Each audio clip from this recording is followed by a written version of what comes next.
Närmare kan man inte komma.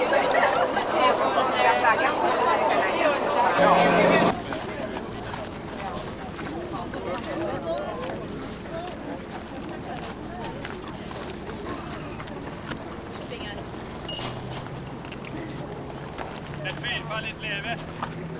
För bruden. De lever. Måste de båda. De lever. Hurra! Hurra! Hurra! Hurra! Vad var det fyrfaldigt? Veteranklubb. Då var vi här. Jag hade drömt att det var en hitfärder. Det är hemfärd hade de tänkt. Jag men det var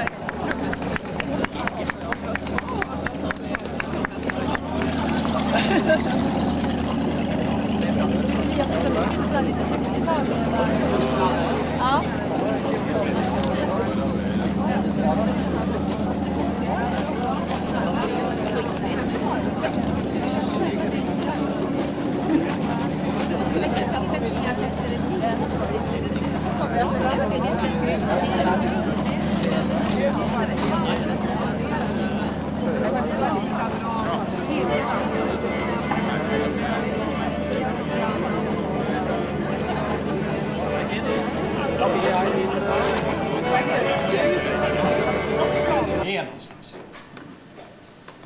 Och det är vad vi är just nu.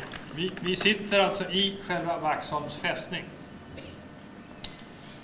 Det fanns en tid då danskarna kunde med sina krigsfartyg segla ända fram till Stockholms murar. Och det fanns en kung som heter Kristian IV, som svenskarna kallar för tyrann och danskarna kallar för den store. Det beror på vilket håll man ser ifrån. Han höll något som heter Stockholms blodbad. Och efter honom så småningom så kom kung Gustav Vasa på Sveriges tron. Och han insåg efter detta att man måste befästa Stockholms. I 40-talet lät han anlägga början till den här fästningen för att bevaka alla sunden där båtarna måste komma igenom för att komma in till staden. Det byggdes i början ett blockhus. Den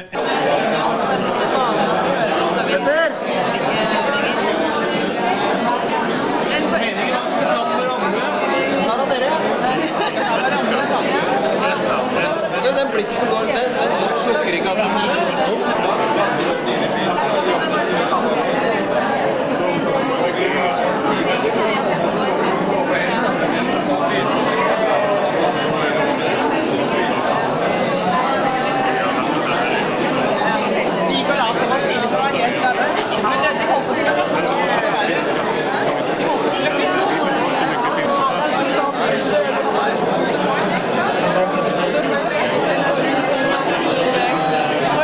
Var med här. Det går att filma sen här.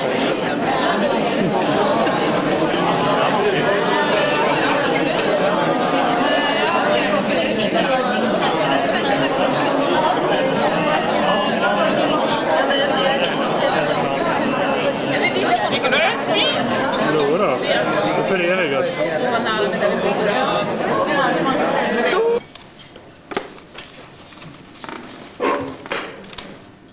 Under den stormiga krigshösten 1944 lydde över Östersjön med sina estiska vikingar för att erövra Sverige åt sin klan. Kunde han inte ana att han idag skulle utvidga sitt välde även till Norge. Nu, när den fasta förbindelsen knutits mellan Estland och Norge, återstår för det svenska språket som viktigaste uppgift att förmedla kommunikationen länderna emellan. Idag knyter vi här i det svenska Vaxholm ihop stolt norsk tradition och en lika stolt estnisk tradition, vilket kommer att framgå under kvällens långa lopp. Kära brudpar, och livets oförutsägbara lotteri. Att Petter är det bästa valet är avgjort genom att han är Lias val och vice versa. Vi kan bara instämma. Ni har lyckats fånga lyckan. Lia är mycket snäll, som alla våra 3 barn. Men hon är nog den mest begåvade. Medan Eino är den allra snällaste. Och Laine den mest konstnärliga och litterära. Lia var den av våra barn som utan att fråga satte sig i mitt knä med alla sina 5 nappar i handen. Och vi kallade henne för Pluttis när hon var liten. Hon var kanske lite mera av pappas flicka. Därför kändes det speciellt idag när jag överlämnade henne i Petters trygga händer. Jag tänker inte orda mer om Lias och Petters olika egenskaper, för alla kan se själva vad det utstrålar. Möjligen kan jag tillägga att jag är stolt över att alla våra 3 barn har lyckats låta bli att röka. Att flickorna även har förmått sina tillkommande att sluta.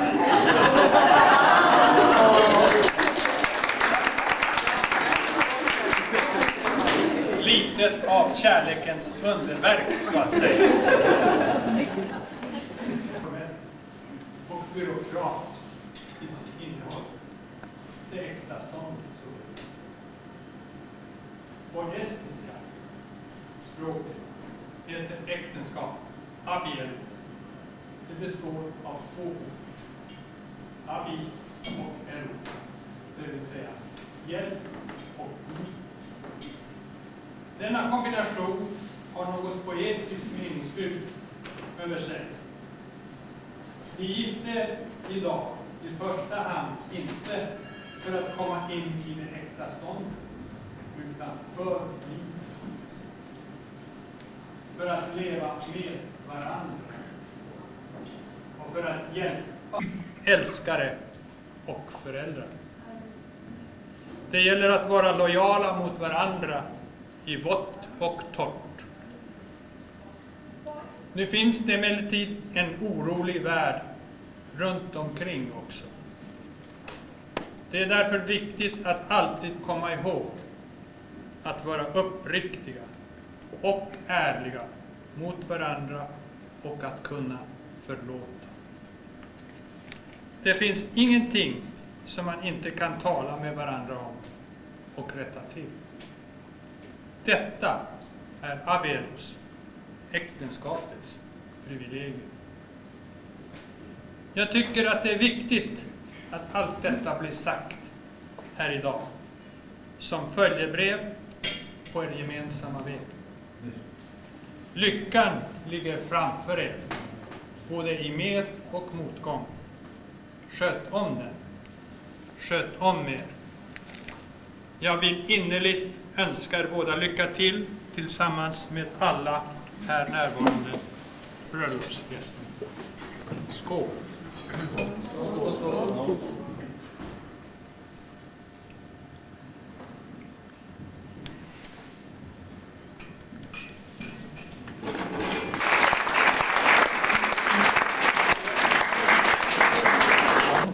Tack.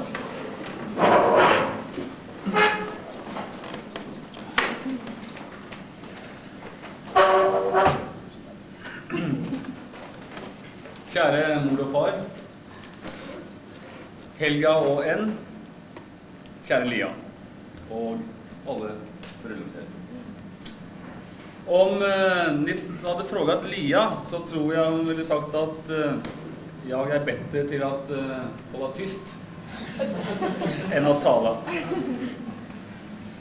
Som Einar just sa här så är det enligt svensk tradition inte nödvändigt att brudgommen håller något tal.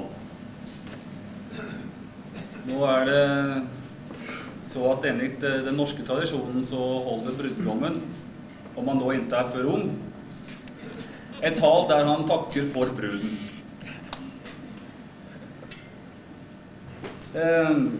Det har jag tänkt att göra och jag återkommer på behörig sätt än och Helga. Först vill jag säga några ord till mor och far. Ni har givit mig en mycket trygg och god uppväxt. Jag har varit så lycklig att vi kunde växa upp i ett barnvänligt stråk med goda lekkamrater och en nær familj representerad av min mormor som tyvärr inte kunde komma idag. Hon bor med sin nya man i England och Stockholms skärgård var lite för långt undan. Förutom då Ester och Petter med sin familj. Kort sagt så har jag inga dåliga minnen ifrån min barndom. Jag har bara goda minnen. Och om det skulle vara något som är dåligt så är det om jag skulle räkna med de gångerna jag själv har försatt mig i en eller annan penibel situation. Jag hittade på några dumma bus som självklart blev avslöjat. Ni har för mig alltid ställt upp på olika saker när vi har behövt det, eller jag har behövt det. Det var så då att stå upp klockan 4 om morgonen en tidig lördag morgon efter att de själva varit på fest för att dela ut morgontidningen. etter anvisning fra meg. I baksetet. Offisielle versjonen var da selvklart at jeg selv hadde blitt matforgiftet. Men jeg tror even ni var klar over at det rørte seg mer om en ung killes uerfarne omgang med spriten.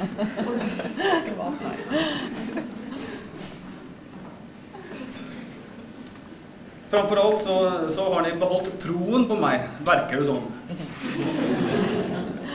For det var ikke givet at det skulle gå som det har gått med skole og jobb. Et lite ekstravar på gymnaset, blant annet, det måtte til. Men det ble jo folk av meg også, til slutt.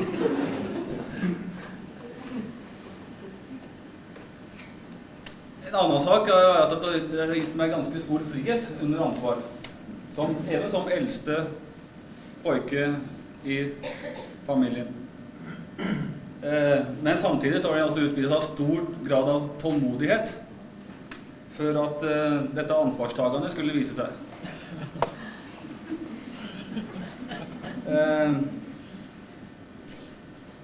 Til slutt så vil jeg i hvert fall takke dere så hjertelig mye for den gjettehjelpen som de har gitt meg i min etableringsfase, og som jeg og Lia nå har, og som for meg og Lia har gitt oss muligheten til at bosette oss og bilde det hjem vi just nå har gjort her ute i Vaksholm. Sen så er jeg over på at brette litt om skjelet for at vi har kommet hit til Sverige. Som har fått en liten ny betydelse, litt sterkere betydelse for meg. Det ene det er ødet, og det andre det er det gamle ordtaket om at den enes død, den andres brød.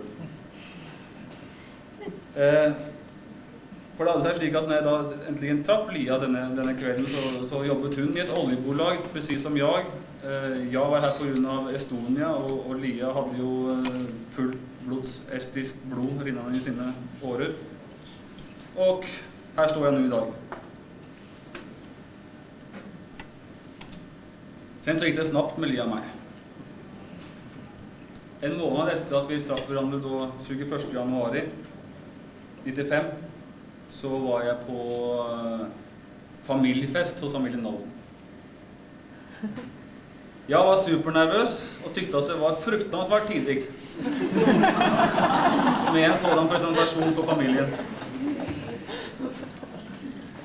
Men jeg møtte det var et herlig møte med en herlig familie, med stor trang til å uttrykke seg, både i tale, og da gjerne alle på en gang,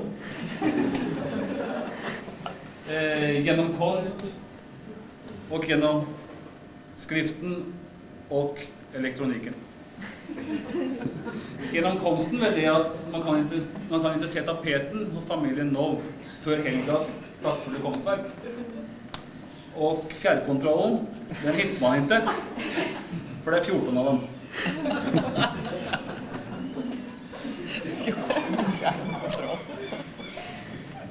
Det var da vi skulle hjem ifrån Lias 30-årsdag, da 3 vekker etter at vi hadde begynt å gå ut i hopp, at jeg forstod at det kunne gå virkelig snart med Lia.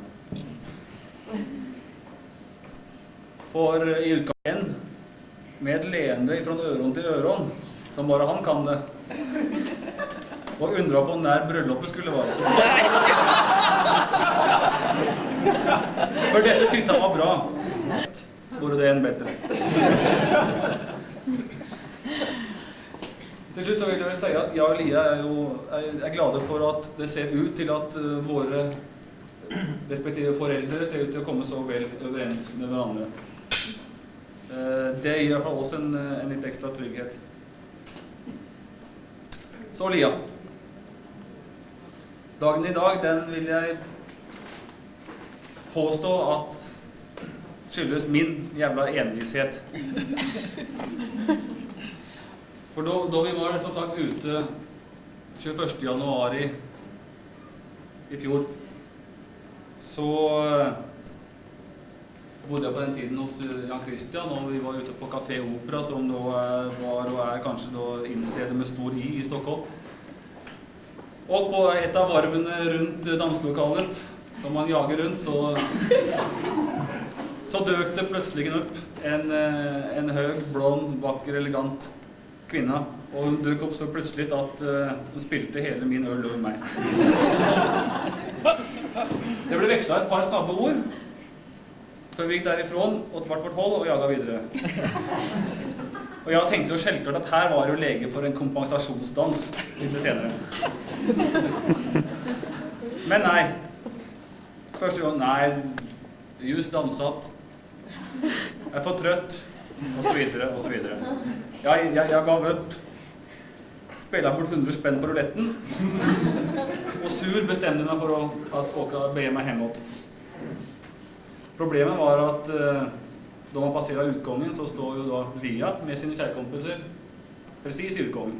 Ingen mulighet til å passere der uten å ha blitt lagt merke til. Så jeg skjuter nesan i vedret og åker overlegsen forbi. Men 30 meter utenfor så bestemmer jeg meg for at nei. Ikke faen om man skal få slippe så lett unna. Så jeg beger meg tilbaks, og vårt forhold børjer vel der. 5 dager senere, og 1,5 år siden i dag, precis i dag, så hadde vi da vår første date, og siden det så har det gått snart. Hvilket premierades med en liten forlovningsring. Varefter overraskelsen ble än større. Så hvorfor ble det just deg, Lia? Om jeg ser bort ifra det første inntrykket man får, som kanskje er mer av en ytlig karakter, så var det noe mye spennende og interessant med deg. For det ene så var du en mye fremgangsrik person. Og hur er det med et tjej som har et så bra jobb og har kommet så langt? Og det stelte seg ganske mange spennende frågetecken til hur dette skulle gå. Det er ingen tvekan om at din supereffektivitet og ordningssinne, den har du hjemmefra. Og du praktiserer den også hjemme. Du har sagt til meg noen ganger at man velger en mann efter sin far. Jeg tror ikke på det. For du er nemlig en prikk som din far på dette området. Men jeg tykker om det, og jeg behøver det. Så sies det vel at du er en bra sjef. Det måste du være, så du har kommet så langt i din yrkeskarriere. Men det får andre berette om, for hemma hos oss er det ikke noen sjef inte.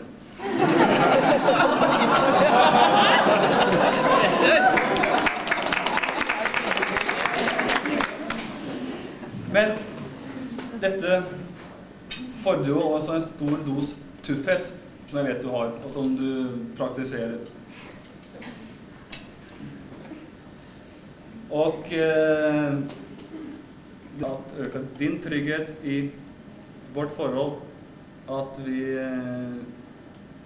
øker tryggheten i vårt forhold og vår fremtid. Lia, fru Kjærgaard. Ja. Fru Kjærgaard, jeg elsker deg.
Lia, du planerade mest och jag fantiserade mest.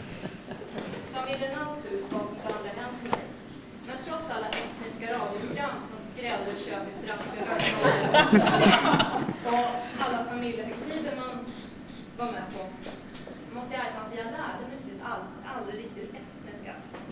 En talade alltid estniska med mig ändå, om det inte gällde att ta ner fötterna i soffan förstås. Jag vill berätta om minnen från vår barndom och tonår här ikväll. För att friska upp minnet så ringde jag till Helga och undrade om jag kunde få låna Lias gamla dagböcker. Det ordnades. Jag skrev om några roliga passager i kronologisk ordning. Bland annat upplyser om din förmåga att planera och styra in ditt liv på rätt spår. Men först lite andra utdrag. 26 februari 1972. Idag bollade vi med Pricky. Pricky är min guldhamster. Hon tycker det är kul. Hon bits inte alls. Gillar kanske det tidiga djurintresse. Sen efter Pricky guldhamsten så följde en lång rad gnagare. De hade lite bättre tur än Pricky. Pricky levde för jättelång tid. 3 september 1978. Nu är vi lite äldre. Idag var jag nere på fältet igen. Jag rökte 19 blå Blend. Jag orkar inte lika många.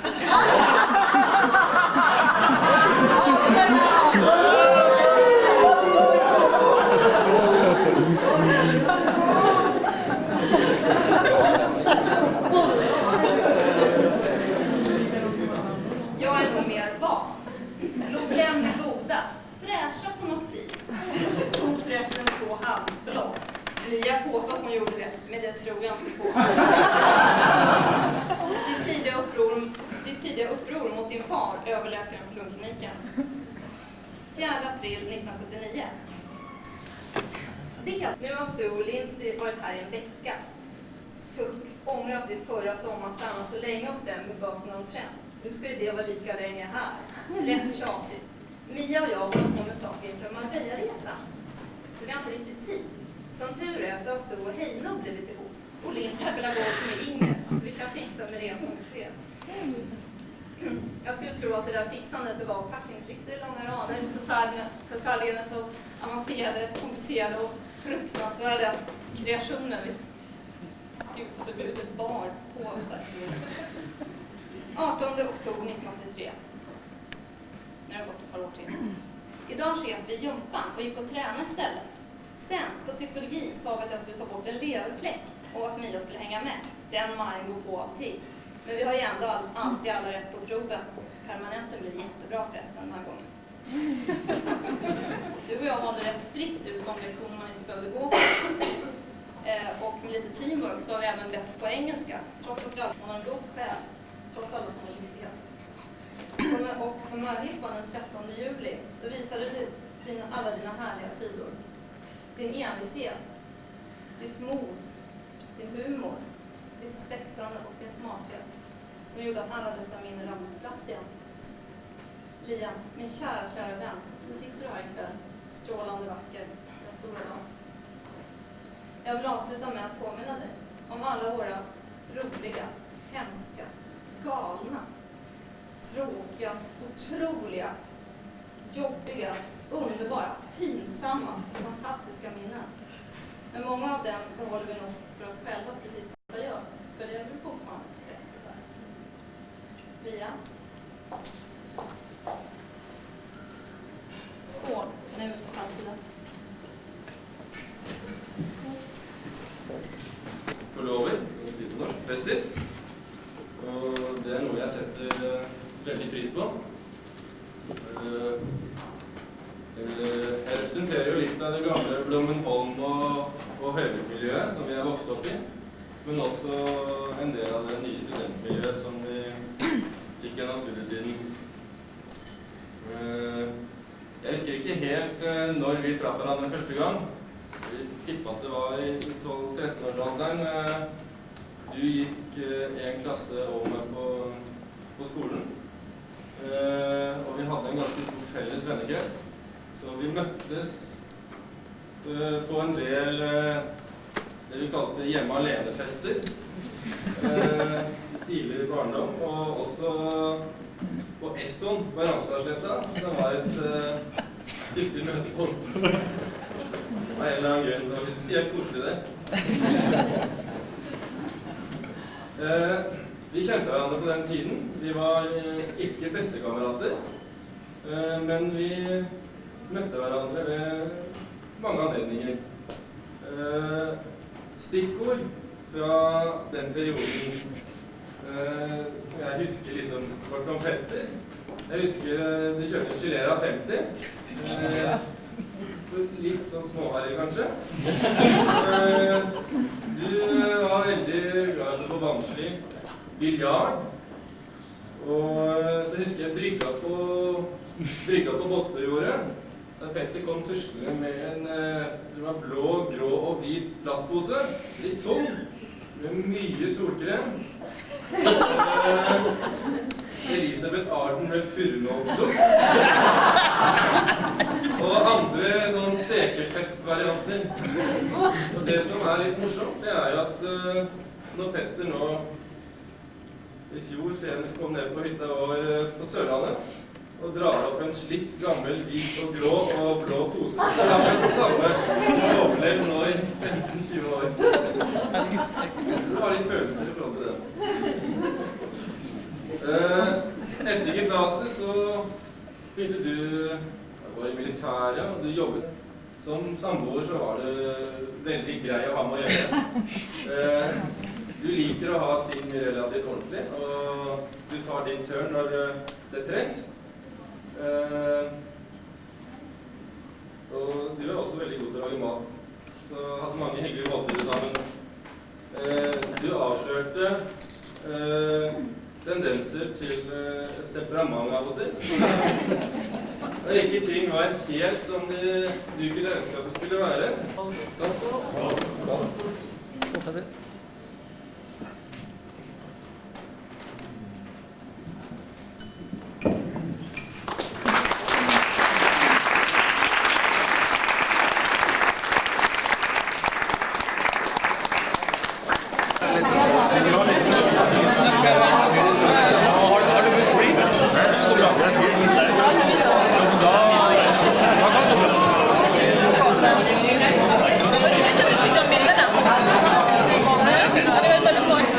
Koster mye mindre å hyre en båt enn å eie en.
Særlig for Kari, som ser sin første sønn gift.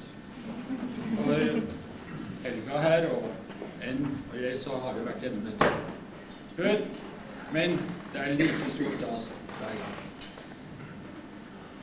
Vi er et internasjonalt selskap her i kveld, mens Lia er født i Sverige av etniske foreldre, så er jeg født i Trondheim av danske foreldre. Så sånn sett er det bare Kari som er rett norsk, så vidt jeg vet om. Ja, det er naturlig at jeg sier noe til deg, Petter Kristian, først. Allerede som liten så var du meget aktiv. Og han på diverse streker, som i tur og orden førte til diverse turer til legevakten for reparasjoner. Som 10-åring ble du speider, skåtpojke, det ble svensk yrke. Stemmer det? Ja. Noe som jeg, som gamle speider fra 30-årene, syntes var hyggelig, og som førte til at jeg måtte stille opp som troppsassistent i en alder av 50 år. Men det førte til mange felles opplevelser, hvorav jeg særlig husker den turen til Blefjell, hvor vi gravde oss ned i sneen og en snehule i 25 graders kulde og overnattet der. Mor var ikke nøyd. Men bare speiding var ikke nok for det, Petter. Det ble slalom og ishockey. Det var vannski og seilbrett. Det var seiling og riding. Mye av dette sammen med din broder Truls. Men da du kom hjem med boksehansker, hadde du meldt deg på i et kurs i det Noble Art og Self-Defense. Da synes Kari at interessene med hell kunne begrenses noe. Som du selv har vært inne på, så gikk det litt opp og ned i gymnaset. Du fikk litt problemer med noen av dine lærere. Noe jeg fikk forståelse for etter å ha blitt konfrontert med din kvinnelige matematikklærer. Men etter 2 år i det militære, med sesongkurs i saniteten, så fikk du selvtilliten tilbake. Og 1 år på Bjørknes, det er en sånn studentfabrikk, det kjøres gjennom Karna.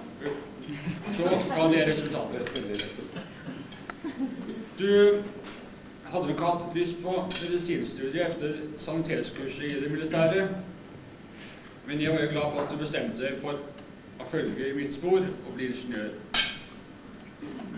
Abel var selvfølgelig at du måtte dra til Trondheim, men i hvert fall så tror jeg at det var et lykkelig valg.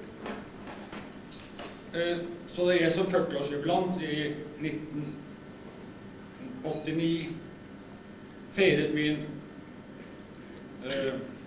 det i studenteruka i Trondheim. Så holdt du på med ditt diplomarbeide, og det ga meg anledning til å treffe mange av de unge herrer som er her i kveld, fra studentmiljøet i Trondheim, hvor du tok deg godt vare av din gamle far, og viste ham rundt i det gamle huset hvor vi har hatt det så mye hyggelig.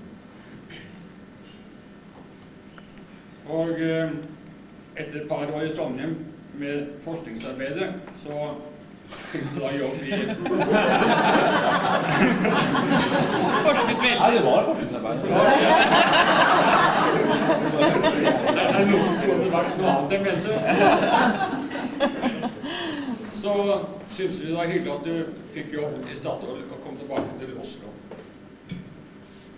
Men som du har vært inne på, da Kari og jeg var feriert i Rådhus høsten 94, hvor vi var forsynt med korte notiser i reisebyråets nyhetsmedia om denne forferdelige ulykken ved Estonia. Så ante vi lite hvilke konsekvenser det skulle føre til. Vi har det da selv vært inne på, og vi fulgte da veldig spent med i din utvikling. Det var som sagt, du skulle være bare 3 måneder først, men... Underliga karar som velat inta Petters plats i ditt liv. Nu när Petter är din make och min svåger kan jag känna mig lugn. Det har varit roligt att växa upp med dig. När vi var små kunde jag låna dina ABBA-skivor. Och när vi blev lite större kunde vi låna kläder av varandra.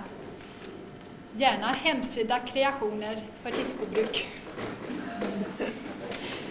Och du är den enda som jag känner, som kan prata lika fort som jag. Vi sluddrar båda gärna i expressfart. Tyvärr är det få personer förutom oss själva som förstår vad vi säger då. Men visst är det bara slöseri med tid att prata sakta, eller hur? Att du var ekonomiskt sinnad framstod klart redan i unga år. Jag minns mycket väl de gången vi solade på lyssnaringsbadet. När jag skulle gå till kiosken för att köpa godis så frågade jag dig först om jag skulle handla något för din räkning. Nej, du skulle inte ha något. Men när jag kom tillbaka så tiggde du av mig halva innehållet ut. Det kallar jag för att ha ekonomiskt sinne. Och syskon gnabbas också ibland. Det har funnits stunder då det varit högst irriterande med en lilla syster som alltid tror sig veta bäst. Och ännu mer irriterande när det visar sig att du faktiskt har allt rätt. Men för det mesta så tänker jag på det med värme. Du är och kommer alltid att förbli min gulliga, goda, generösa syrra som jag inte skulle vilja vara utan. Och du, Petter, du ska veta att med Lia som pilot kan man flyga tryggt. Skål för Lia och Petter.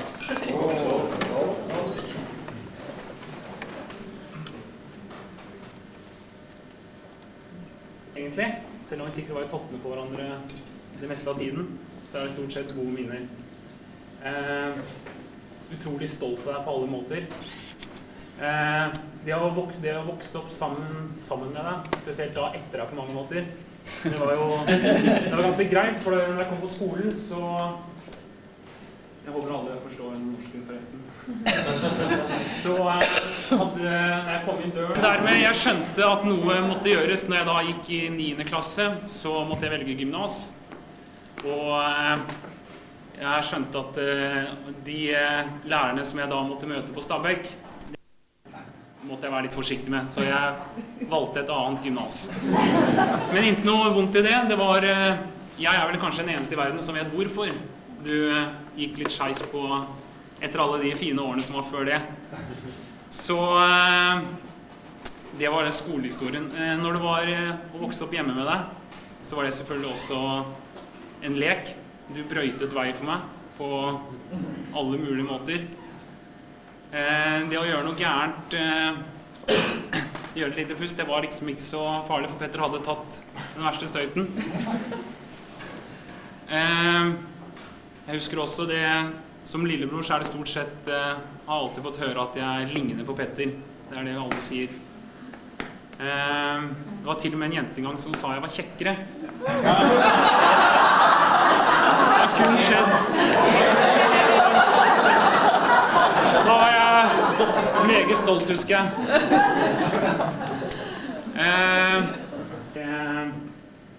Det skal sin mann til. Jeg vet at det kan være godt for deg, Lia, vite at en kar som går 110% inn på hva han driver med. Det gjør det, Petter, og det synes jeg er bra. Jeg har bodd med Petter 16 år lenger enn deg, tenker jeg. Jeg vet hvor vanskelig det er å få til ham om morgenen. Jeg vet alle hans dårlige sider også. Så jeg er helt sikker på at med din ordenssans, jeg vet at du er et A-menneske, og jeg vet at du kan holde orden på sysakene til Petter. Jeg har et par ordtak her som jeg synes var litt treffende for en Petter Christian som var ungkar en stund. De dumheter en mann angrer mest på er de han ikke begikk mens han hadde sjansen til det. Det har du godt. Skål.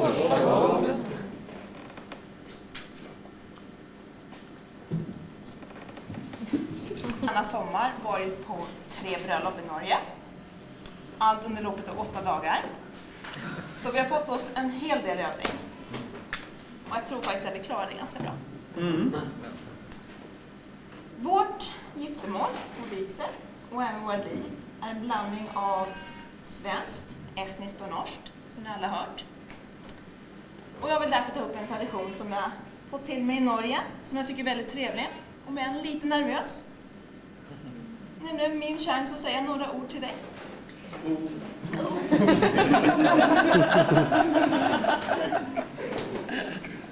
Du stormade in i mitt liv för 1 år, 6 månader och 7 dagar sedan. 5. Ja, 7, ja. Men jag dementerar starkt att jag hällde öl över dig. på Café Opera. Och var det så var det i all välmening, eller så hade du antagligen gjort det förtjänt av det. Okay. Jag är svensk, du är norsk. Men det var det estniska som gjorde att vi kom oss samman. Jag är min bakgrund. Och du på grund av att det var Estonia så var det en tragiska händelse som gjorde att du ursprungligen var i Sverige, i Stockholm, på Café Opera, i garderoben, klockan 3 på natten. Jo då, jag blev förtjust.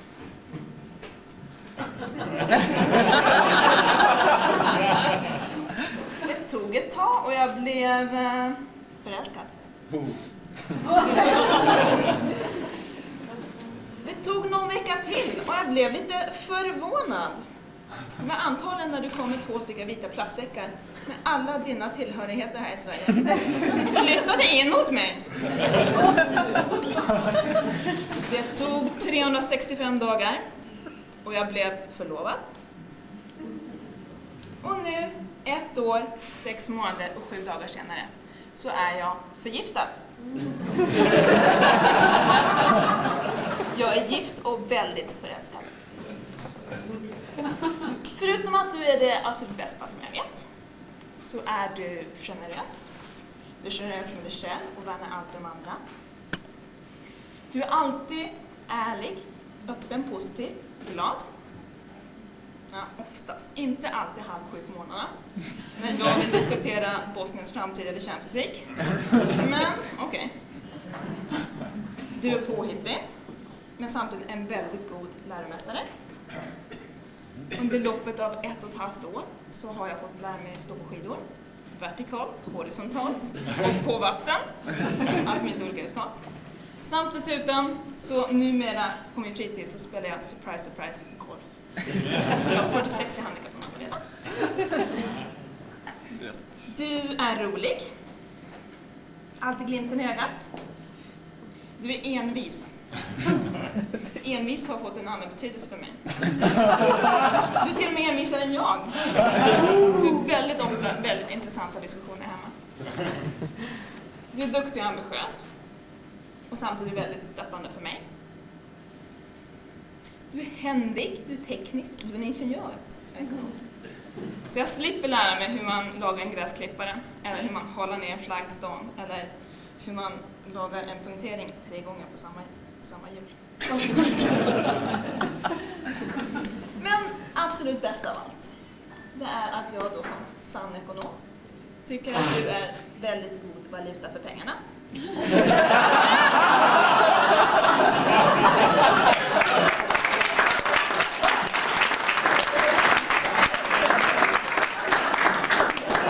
För jag har ju faktiskt fått i en och samma person en trevlig god vän att upptäcka världen med. Jag har fått en alldeles egen slalom- och golfcoach. Jag har fått en duktig trädgårdsmästare som frenetiskt utrotar alla maskrosor i sikte och att lägga rabatter. Vi får se imorgon. Jag har fått en trivsam och trygg tillflyktsort efter en stressig dag på jobbet. Jag har fått en envis medmänniska att diskutera med. Jag har fått en god, stöttande, trygg, generös make. Samt absolut, sist men inte minst, har fått en spännande älskare.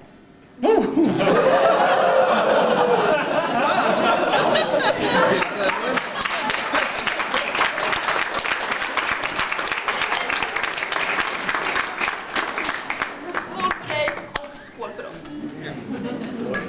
Skål.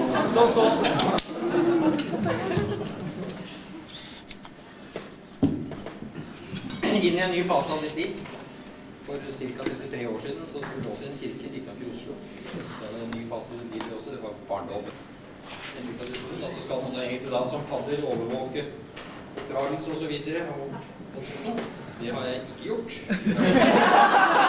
Jeg er jo relative foreldre i den tro at det ville bli et bedre folk av det på den måten, hvis jeg skulle blande meg inn i det. Derimot så har vi vært naboer på Bløndholm siden midten av 60-tallet. I hvert fall en 20-25 års tid. en tid med mye moro. Det har skjedd mye rart. Truls var inne på noe av det, og jeg skal ikke rikke opp i detaljer om knuste glass og krangling og opprydninger og så videre. Men vi hadde mye moro. Vi har sittet mange juleaftener, eller første juledager, og bygget modeller, plastikkmodeller i det morgenen. Det var store tider. En annen årsak til jeg også står i kveld, det er for å overbringe en hilsen dere fra Finland, som du var inne på. Og så på grunn av alder og helse og avstand, ikke så sånn at jeg kommer hit i kveld. Men jeg vet du tenker på dere i hele kveld. Han visste jo at Akerselven var veldig forurenset. Så han sa, «Hei, du kan ikke drikke det vannet!» roper han. Og denne personen snur seg opp, og så sier han, «Hva sier du for något? Jag förstår inte!» Så sitter han ned. «Du måste bruka båda händerna!»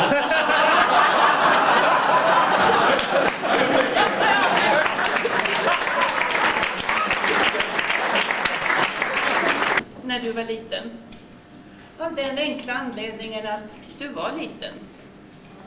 Ja, du var inte någon dvärg eller onormalt liten, men du var minst i vår familj. Och det handikappet har du inte kunnat ta igen. För vad gäller annat, som karriär till exempel, där har du gått om oss allihopa. Men just ålder och kroppsstorlek, där ligger du fortfarande i lä. Där är du minst.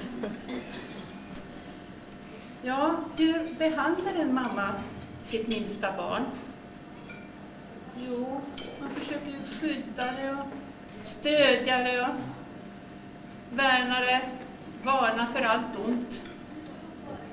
Särskilt som du i ganska unga år åkte till storstaden Stockholm. Den farliga storstaden där de knarkar i tunnelbanan och skjuter med AK5 på restaurangerna.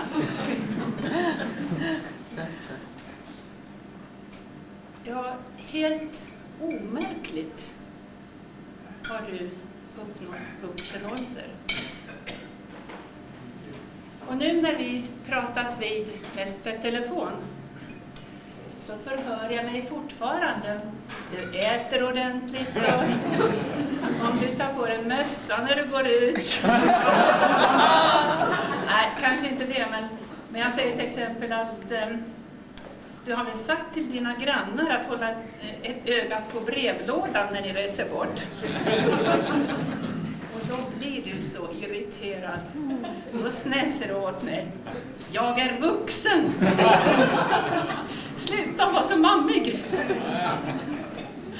Jaha.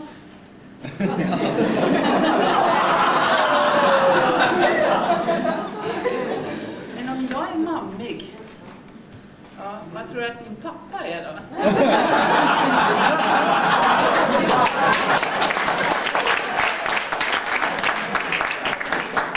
Jag kan bara hitta på ett ord. Pappig.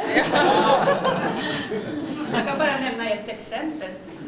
När vi fick höra att du skulle utsättas för möhippa med livsfarliga aktiviteter som att sättas upp på hästryggen och flygas upp i flygplan eller skickas upp med dig själv i spakarna. Ja, då var pappa alldeles förstörd. Och den aktuella morgonen så gick han upp tidigt och drog upp persiennen och skådade. Och så sa han helt förtvivlat att nu kommer katastrofen. För du skulle inte ha någon sikt genom flygplansfönstret. För det var moln på himlen. Ja, men du verkar ha klarat även det. Nu, sista året, har det ju förändrats det hela en del genom att du träffat Petter. Och Lia, jag är jätteglad över att du har träffat Petter. Att du hällde öl över honom eller vad det var. Och Petter, jag jag är jätteglad att du träffade Lia. Att du brydde dig om att prata med den här snorkiga tjejen som var så första kvällen där. För att jag tror att Petter är precis rätt man för Lia. Jag tror att Petter är precis rätt man för mig. För att jag ska kunna sluta och oroa mig. För att du ska ta hand om Lia. Eller att ni två tar hand om varandra på ett riktigt och bra sätt. Så att vi föräldrar slipper att oroa oss. Så jag ska sluta vara mammig nu. Punkt och slut.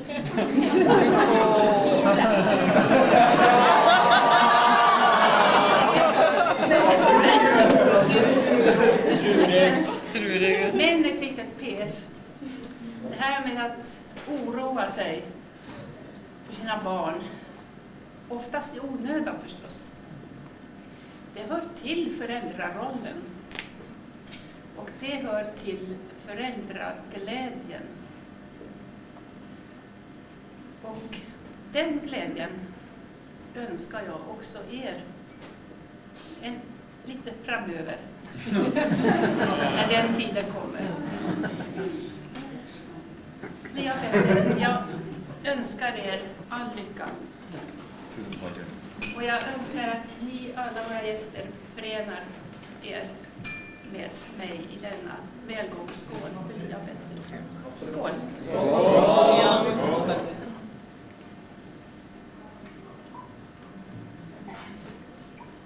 Jobb i Statoil, hadde golfmedlemskap i Borre, hadde bil, motorsykkel, leilighet sentralt i Oslo,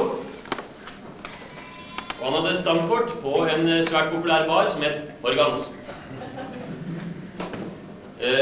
Som jeg sa, jeg levde også et ungkarsliv i Oslo, bodde i Oslo da, og med unntak av et par ting, blant annet dette med stamgjestkortet. Jeg pleide alltid å henge med Petter, så levde vel noenlunde samme type liv.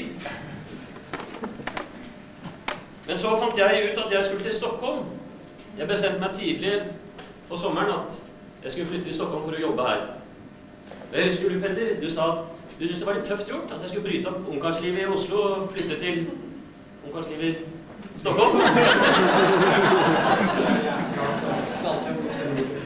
Og du holdt deg nå i Oslo, jeg gjorde alle mine forberedelser med flytting og sånn.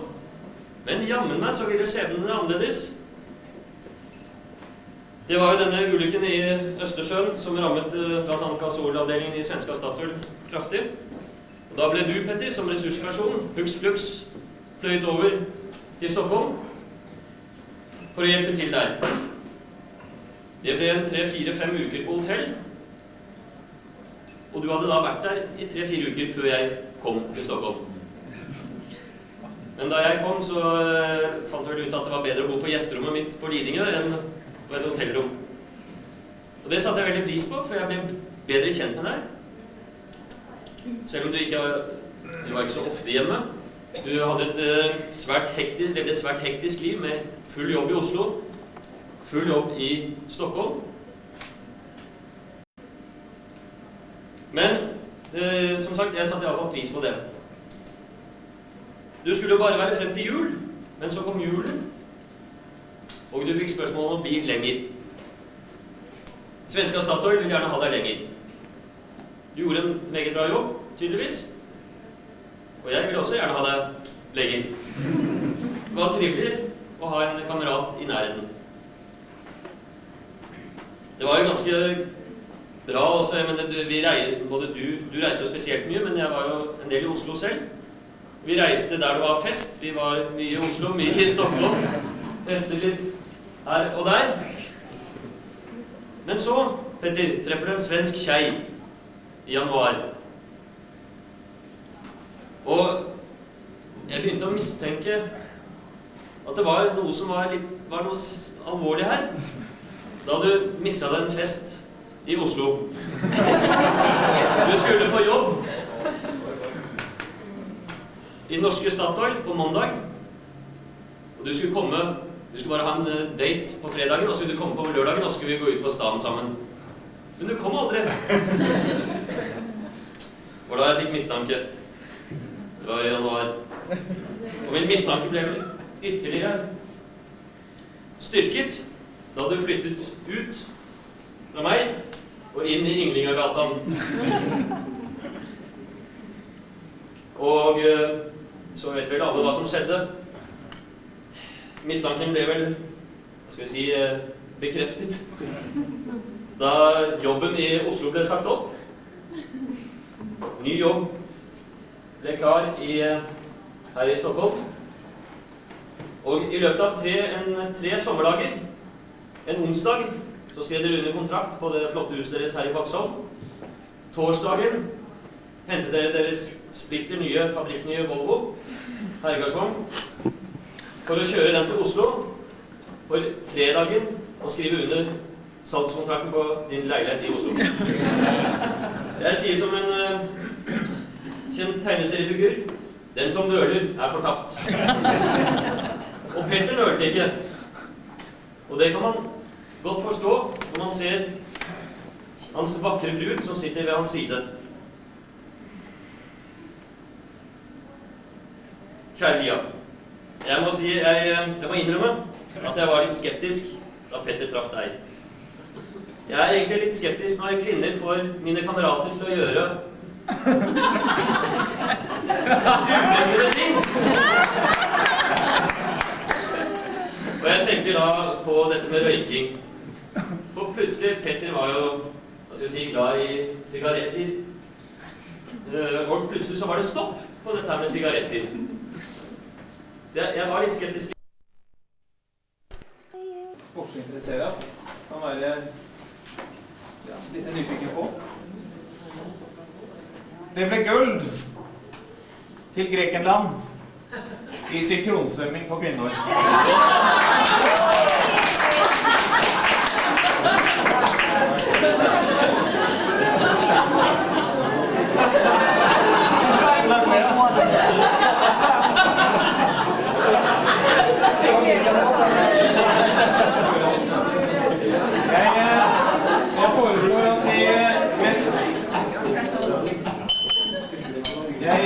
Jeg foreslår at mens vi venter på tekstforfatteren, så kan vi ta en tall. Det er mange som står på tallisten. Så jeg gir ordet til Gudmor. Silvia, vær så god.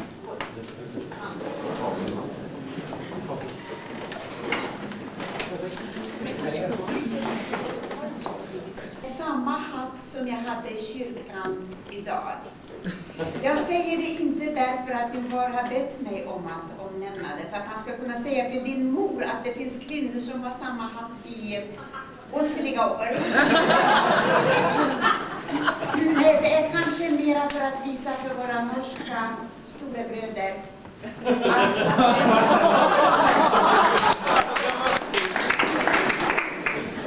att de svenska akademikernas löner inte går att jämföra med storebrors.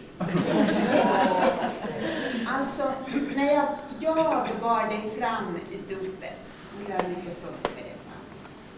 Prosten, ja, du kan inte minnas honom, men han var lätt lyhörd, lomhörd, och han hade lite dåligt minne. Vi hade skrivit upp, mina föräldrar skrivit upp namnet på en liten lapp åt honom. Men när jag står där med dig och med den där hatten, fast då hade jag färglumma. Det var så står jag där och håller fram dig, och när han kommer fram till detta, då döper jag dig, och så läser han det.